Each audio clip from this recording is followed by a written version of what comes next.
안녕하세요. 국내 최초 통계 ASMR과 함께 하셨던 여러분, 반갑습니다. 드디어 오늘은 통계 ASMR 시즌1 마지막 영상입니다. 어렵고 딱딱하게 느꼈던 통계, 그것도 보도자료를 조금이나마 편안하고 친숙하게 다가갈 수 있도록 노력했는데, 통계와 ASMR, 지금도 어색하고 낯선 조합인가요?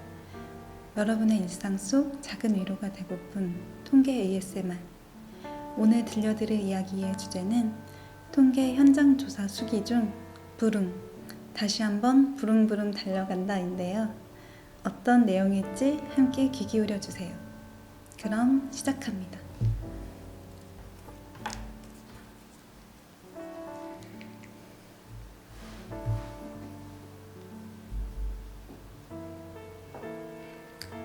오늘은 마지막으로 쌀과자를 준비해 봤는데요.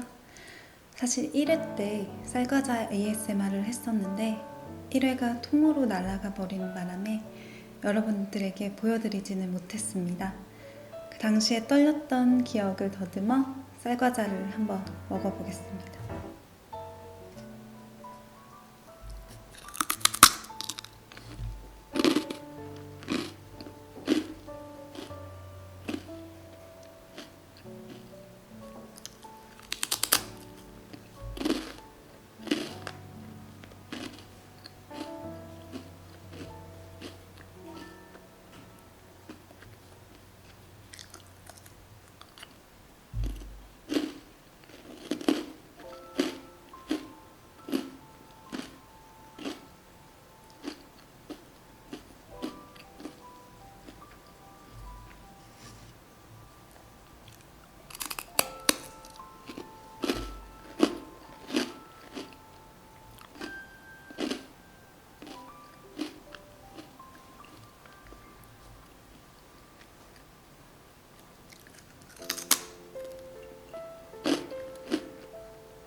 지금 봤는데 이게 2개 먹으면 50칼로리네요. 네, 언제 먹어도 그래도 맛있습니다. 다음 내용으로 이어가 보겠습니다.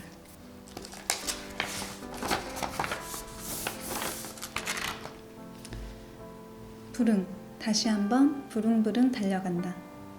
상대를 알아야만 하는 통계 조사 현장. 내가 먼저 다가가고 나를 보여주니 상대방도 마음을 열어주네. 우리의 소통은 그렇게 시작되어 갔다. 조사표를 펼치면 단순히 조사 자료를 입력하는 것이 아니라 응답 가구에 수십 년간 삶의 애환이 담겨있는 소중한 보물이기에 숫자 하나, 문자 하나 허투루 쓰고 싶지 않은 마음이다. 통계조사에 입문하면서 인구주택 총조사, 가계금융조사 등 여러 가지 조사를 하면서 다양한 사람을 만나게 되었는데 그만큼 불응하는 방법도 각양각색의 문의들처럼 대답 회피형, 거짓 응답형, 하대하듯 말하는 막말형 등 응답자 저마다 다양한 불응을 한다. 하지만 긍정적인 사고와 친근함으로 똘똘 뭉친 나는 상대방과 진심으로 공감하고 소통하며 진실한 응답을 얻기 위해 언제나 나를 먼저 열어놓는다. 그러면 어느새 응답자들은 내가 열어놓은 문으로 들어와 편안하게 이야기하고 곤란했던 질문들에도 선뜻 답하며 우리들의 통계 이야기는 가을 햇살 익어가는 벼처럼 여물어 간다. 통계인이라는 자부심과 긍지가 있기에 강력한 불응에 가끔 좌절도 하고 응답자에게 폭언을 당하는 경우도 있지만 난 결코 굴하지 않는다. 오늘도 내가 열어놓은 문으로 들어오는 사람들 속에서 삶을 배워간다. 에피소드 1. 조사원 엄마입니다. 한 조사 대상자는 다가구 주택에 거주하면서 1인 가구인 남자 응답자였다. 주간에는 대면하기가 어려웠고 수차례 방문 안내장을 붙였지만 만날 수가 없었다. 그렇게 고민을 하던 중 저녁 무렵 한 통의 전화벨이 울렸다. 땡땡동 땡땡땡인데 지금 집으로 오세요. 나는 너무 반가워서 늦은 시간임에도 불구하고 네 알겠습니다. 바로 찾아뵙겠습니다. 라고 말하고 전화를 끊었다. 옆에서 가족들이 누구냐고 물었고 나는 땡땡동 응답자인데 낮에 일을 하고 혼자 사시는 분이라 낮에 조사하기가 쉽지 않았다고 하니 가족 모두가 걱정이다. 아무리 일이지만 늦은 밤 여자 혼자 몸으로 남자 혼자 집에 보내는 것이 여간 걱정스러운 일이 아닐 수 없다. 가족들 모두 함께 그 집으로 향했다. 가족들은 응답자 집 밖에서 기다리고 나 혼자 그 집으로 들어갔다. 인상은 온화해 보이시는 50대 중년이셨다. 짧은 인사와 함께 조사표를 작성하고 있던 중 고개를 들어 창문을 보시던 응답자는 귀신을 본 듯 기겁을 하며 누구요? 라며 나자빠지셨다. 나 또한 엄마야 소리가 나올 정도로 놀랬다. 그들은 다름 아닌 1층인 응답자 집 밖 창문을 통해서 걱정이 가득한 얼굴로 둥그런 눈을 크게 뜨고 집안을 보고 있었던 나의 가족들이었다. 나자빠지신 응답자를 보면서 같이 오신 엄마는 죄송합니다. 조사원 엄마입니다. 밤늦게 걱정이 돼서 따라왔습니다. 그러니 아저씨는 웃으시며 들어와서 기다리세요. 라고 친절히 말씀해 주셨다. 그러나 통계법 33조 비밀의 보호에 따라 그렇게 할 수는 없었고 나는 밖에서 기다리라고 했다. 만약에 응답자분께서 심장이 약하신 분이었으면 큰일이 날 수도 있었던 아찔한 순간이라 지금 생각해도 그분께는 참 죄송스럽다. 에피소드 2 우리 애는 반려견입니다. 초인종을 누르고 문을 열어줄 때 잽싸게 발을 현관문에 말발굽처럼 걸면서 안녕하세요 통계청입니다 라고 하니 통계청인지 청계천인지 모르겠고 우리 애가 놀랬잖아요. 발 빼소 라며 큰 소리를 치시자 죄송합니다. 아기가 있는지 몰랐어요. 하지만 그 애는 다름 아닌 반려견이었다. 내가 개만도 못한 취급을 받으면서 계속 조사원 업무를 해야 하나 하는 자괴감까지 들었지만 오늘은 분노로 가득 차나 내일은 소리내어 크게 웃을 거라고 스스로 위로하면서 참고 돌아섰다. 나에게 포기란 없는 법. 다시 마음을 가다듬고 며칠 후 값비싼 유기농 객검을 사들고 가서 며칠 전에 저 때문에 애가 많이 놀랐죠? 라면서 반려견 이야기로 대화의 실마리를 풀어나가기 시작해서 하나씩 마음을 열 수 있도록 하여 조사를 마칠 수 있었다. 에피소드 3 상품권과 함께 날아온 소금 세례. 가계금융복지조사 조사원 시절 에피소드를 지금도 잊을 수가 없다. 기존 패널 가구였는데 재개발 지역에서 다행히도 우리 동네랑 가까운 아파트로 이사를 오게 된 가구였다. 하지만 수차례 방문해도 만나뵐 순 없었다. 마지막이라고 생각하고 저녁 늦은 시간에 찾아갔다. 하지만 아파트 출입구 비밀번호를 알아야 들어갈 수 있기에 누가 오기만을 마냥 기다렸다. 뜻이 있는 자에게 길이 있다고 다행히 어떤 아주머니 한 분이 들어가실 때 얼른 따라 들어가서는 7층을 누르려는데 이분이 먼저 누르신다. 혹시나 했더니 같은 곳으로 향한다. 안녕하세요. 혹시 김땡땡 어머니 되세요? 네, 그런데 누구죠? 통계청입니다. 가계금융복지조사차 몇 번이나 방문 드렸는데 만나 뵙지 못해서 오늘은 늦은 시간에 실례를 무릅쓰고 방문했어요. 아 그거요. 우리는 빼주이소 안 할랍니다. 진짜로 작년에 우리 딸 일하고 있는데도 전화해갖고 월급 얼마 받느냐 차가 뭐냐 5만까지 다 물어봤어. 그런 거 물어가 뭐 할 낀데 진짜 기분 나쁘게 내가 이거 하겠다고 해갖고 우리 딸한테 얼마나 야단 들었는지 아요? 당장 가소 하고는 문을 쾅 닫아버렸다. 일단 오늘은 일부 후퇴해야겠다고 돌아서려는데 갑자기 문이 열리면서 어이 보소 하는 거였다. 혹시나 마음이 바뀌셨나 하고 기쁜 마음에 뒤돌아보니 나에게 알 수 없는 정체의 물질이 날아오는 거였다. 작년 상품권과 굵은 소금을 한 대박 뿌리시는 거였다. 이거 가져가고 다시는 오지 마소. 절대 안 와요. 너무 순식간에 벌어진 이 모욕적인 일에 난 몸이 그대로 굳어서 움직일 수가 없었다. 머릿속에서는 목에 걸린 신분증을 벗어 던지고 한판 붙고 싶었다. 아주머니 너무하신 거 아니냐고 따지면서 대들고 싶었지만 차마 그럴 순 없었다. 왜냐면 공무를 수행 중이니까. 김장철 배추 마냥 풀 죽은 모습으로 집으로 돌아오는 길에 하염없이 눈물이 흘러내렸다. 기존 가구였기에 내가 담당한 이후에 불응이 발생하게 할 수는 없었다. 불능은 있어도 불응이 있을 수는 없었다. 그건 조사원의 자질 문제이기에.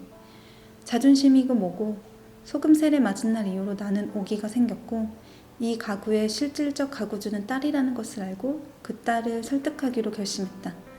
우선 딸에게 문자를 보냈다. 작년에 조사원이 너무 귀찮게 해드렸나 봅니다. 대신 사과드립니다. 너그럽게 이해해 주십시오. 한번 정해진 패널 가구는 5년 동안 상품권이 나오니 수령하시고요. 이직이나 변경 사항이 없으시다면 작년과 동일하게 해도 되겠습니까? 작년과 올해 상품권을 703호 대문에 끼워져 있어요. 어머니가 안 받겠다고 밖으로 던지셔서 말씀드리지 못했네요. 다시 한번 사죄드립니다. 저도 땡땡동에 살고 있으니 혹여 궁금하거나 건의하신 말씀 있으시면 연락 주십시오. 역시나 답장은 없었다. 이틀 뒤 띵동 작년 상품권이랑 올해 거 가져가세요 라고 문자가 왔다. 말하지 못하는 특별한 사연이 있으신가? 왜 그러신가? 한 번은 찾아뵈야겠다는 오기가 발동했다. 그럼 시간 알려주세요. 방문해서 회수하겠습니다. 혹여 불응 사유 여쭈어봐도 될까요?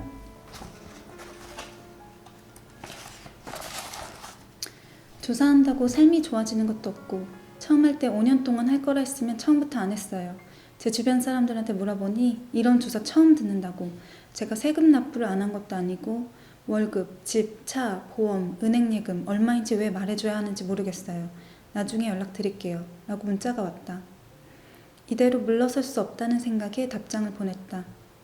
인구주택 총조사처럼 전수조사가 아니고 확률 추출법에 의해 선정된 가구만 하는 표본조사입니다. 처음 조사원이 5년이라고 말을 안 했나 보네요. 정확히 설명드리지 못한 점 죄송합니다. 라고. 지침서에 조사 목적, 활용 분야, 법적 근거가 나와 있는 제일 앞쪽을 찍어서 보내드렸다. 조사 목적이 위와 같아서 질문 문항이 좀 세세한 부분이 있습니다. 국가정책 수립에 동참하신다고 생각하시고 불쾌하셨다면 죄송합니다. 어쨌든 연락 주시면 찾아뵙겠습니다. 편한 시간 연락 주십시오. 라고 문자를 보내고 아쉽지만 기다렸다. 이번에도 역시 이틀이 지나 딸로부터 연락이 왔다. 내일 낮에 집으로 방문하라는 것이다. 통계청 이미지가 있는데 불응 당할 땐 당하더라도 깔끔히 차려입고 방문을 했다. 703호 대문을 보니 가슴이 쿵쾅쿵쾅 뛰기 시작했다. 마음을 가다듬고 초인종을 누르니 누구세요? 앙칼지고 뾰족한 그 어머니 목소리를 들으니 그날의 묘욕적인 일이 떠오르기 시작했고 두근두근 나지막한 목소리로 통계청입니다 라고 하니 갑자기 다정한 목소리로 어서오세요 들어오이소 라고 하는 것이었다. 이건 뭐지? 왜 이러시지? 의아해하면서 거실 바닥에 앉으려니 소파로 앉으시라고 하신다.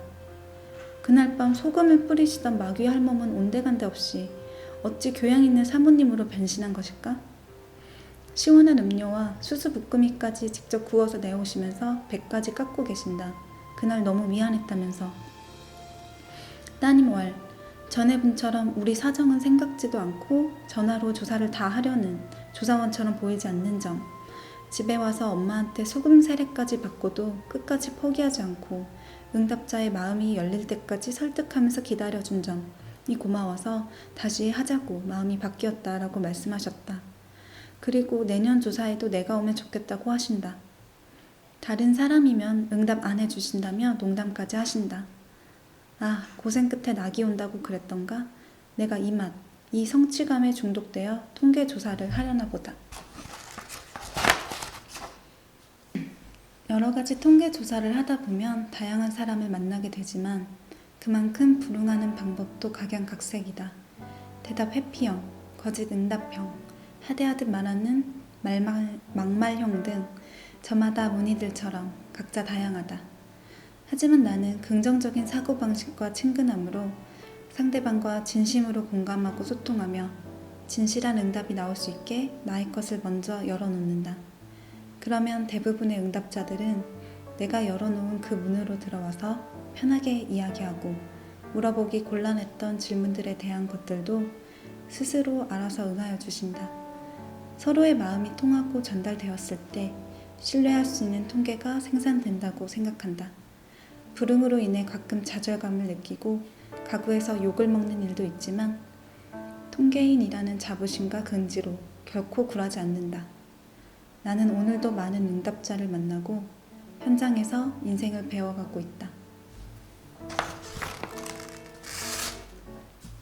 여러분들의 고막 절친, 편안한 달팽이관을 추구했던 통계 ASMR, 이제 정말 마칠 시간입니다. 매주 월요일마다 여러분들을 찾아뵀었는데요. 새로운 업무를 맡아서 열심히 한다고 했는데 잘했는지 모르겠네요. 그래도 이 영상으로서 여러분들에게 통계가 조금 더 편안하게 다가설 수 있는 시간이 되었으면 좋겠습니다. 저는 다음번에도 더 좋은 모습으로 찾아오겠습니다. 그때 또 함께 해주실 거죠? 일상 속 작은 힐링 통계 ASMR. 안녕.